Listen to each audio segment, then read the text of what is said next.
Hi, Roland. Hey, Stefan. So before we go into layout areas and the like, I just wanted to make a short presentation to understand that you have to be careful if you use external libraries. So, and I have here issues I stumbled upon when I was using the MATNet library, and I will just make a short demo what is happening and then how I fixed it, and then we will go there to the next level. So what I've done here, I've here two libraries. One is the MeshWeaver library with distribution, so this is the one which we are using, but then I have also connected directly to the underlying MATNet library, which also has a large number of distributions implemented. And what we are doing, we use it, but we have a layer on top, and where we address or we fix certain issues which we have underneath. So basically we shield ourselves to make sure that what we use within the MeshWeaver environment is running. So here I have the two in parallel. First we start with Pareto. So I've here defined the shape parameter and the scale parameter. We just create two instances, one the MeshWeaver instance, the second is the MATNet instance, and then what I want to show you is what is the entropy, which the tool calculates. So one part of the statistics. So let's execute. And what we see here, we have here a negative number. And for both, we have the same, -5.6. So they both give the same result, but this result is wrong. It has the wrong sign. It should be plus. So you can see the entropy is now connected to the implementation distribution, which is the library distribution. So basically, I remove this. What I have here is then the correct formula for the entropy. So it's just using the same, but just with the opposite sign. Execute again.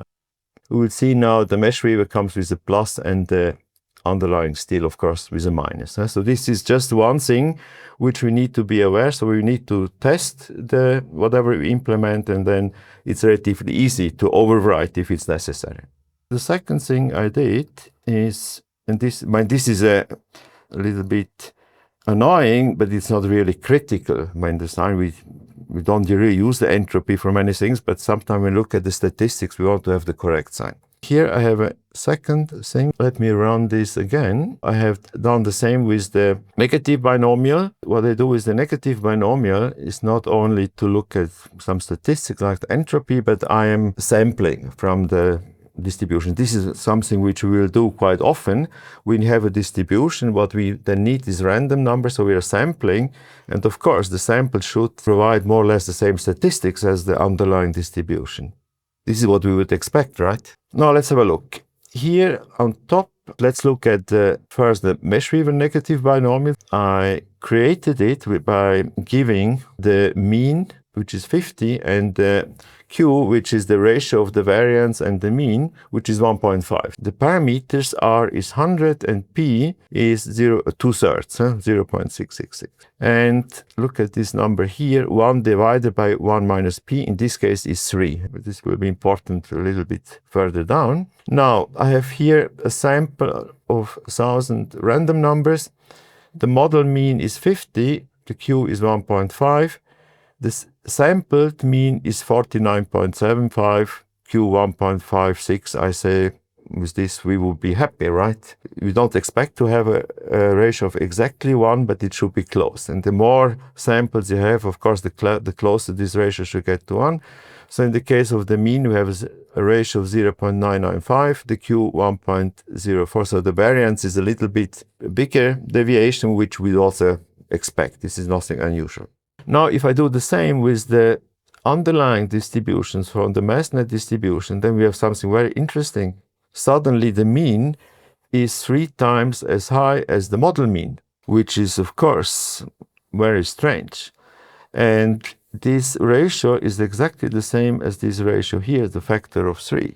So it's basically a factor of 1 divided by 1 minus P, which is wrong, which is not a big problem if P is very small, because then this factor is more or less 1. But as soon as P goes towards 1, then you get a huge difference. And this is, for me, a disaster to have something like this. And I'm surprised that this, on all the years, nobody detected such a big issue. I don't know, maybe nobody uses it, and of course nobody realizes, but whoever uses the negative binomial from the library to sample random numbers gets completely wrong results, depending, of course, on what kind of p-value you choose. So this is what I wanted to show. So you have reported the bug, right? Yes, of course, yes. And this is what did you get any reaction? So far, not. No, so far I didn't get any reaction. Now, before I will go and show you what I did, and I will... Do you know, is it actively maintained, this library? I don't see much activity there, so I don't know who is responsible for it and if anybody does it, anything. So this is a bit the problem with these libraries. If it's not maintained, you cannot expect that it's going to be fixed. So we can have a look at it. So first here, what I'm showing is, as I mentioned, the entropy, which has here, you see all the signs are minus. So basically you have to take this line here and just change the sign. So for the logarithm, I just inverted the ratio, which gives a negative sign. And for the other two terms, I just used a plus instead of a minus. So in the case of the entropy, it is not a big problem. And then here you can see in the case of the negative binomial, so the way how it samples, if you call the sample method, it has internally a sample unchecked method where it uses the two parameters. And what it does, we know that the negative binomial is you get it if you use a gamma distribution to draw the Poisson parameter. So this is also the way how you can sample it. But what they did, they forgot here to divide by 1 minus p. So this is where the error is. So basically this line here has to look, you have to take p and divide it by 1 minus p, and then you get the right result. So this is the problem. And yes, I reported it. So here you see, this is what I mentioned.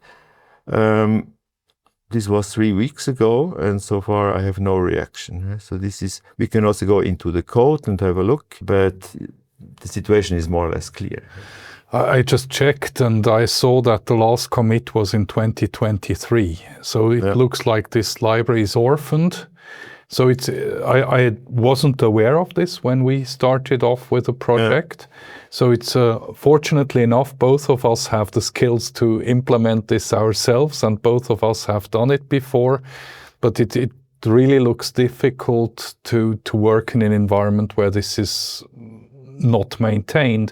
So I'm also going for the next video we do, I'm also going to check if there are newer libraries or other libraries. I'm not aware of it, and I wasn't aware that this is more or less discontinued. Yeah.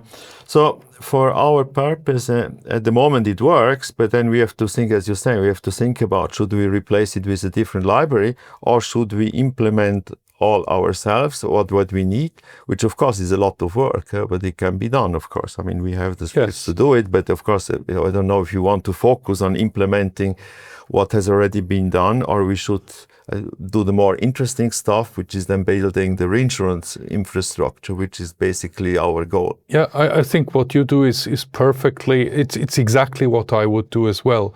Check what works we use, what doesn't work we replace, right? So it's exactly what you do. And I think that's also exactly the right way of doing it, unless we find a library that's better and newer and still under maintenance. And this is just a warning for everybody who uses this library to be careful and really to make sure that before you use it, that you test if it's also providing the right statistics and the right functionality. It's a general advice, not just for the math library, but I mean, we use a lot of open source, and I think nowadays almost everything good is open source. So you notice that also we are pushing to make things open source. But it's one of the first actions I do whenever I come to a new project. I always check how many commits do they have, when was the last commit. And also Microsoft, sometimes they start things and then suddenly you just don't have any more commits. And they never communicate, is this discontinued, is this not discontinued? And it's then surprise, if someone takes it up. So I think we can conclude here. Also for the audience, I mean, we have been working now with this math library and we find, yes, it works, but of course we also encountered some issues. And I mean, I have very little experience with C#, and you've done some, but probably also not too much with the math library. But I can imagine that people in the audience, they might be familiar with other libraries which could maybe also help us. What do you think? Absolutely. And not even just in C#. I'm interested in what exists out there, right? Because this was my very first project at Swiss-Re, and at the time, but this was 25 years ago, and at the time we decided there was like literally nothing. So we started our own, but I'm convinced that today this kind of library must exist. So please leave us comments, write us on X, write us on LinkedIn and tell us what you know. I mean, I'm familiar with the libraries in Python. There you have SciPy, you have NumPy and the like, so there is a lot of math library. Some people have tried to migrate this to C#. I tried it at the beginning and it was a disaster because either it's not working or it's so slow that you cannot use it. But I must be sure, so migrating from Python to C# is maybe not the best idea, but maybe there are genuine C# libraries which you maybe can use to replace the existing one, which is no longer maintained. Don't forget to subscribe and to like this video, and happy weaving. We see you next time.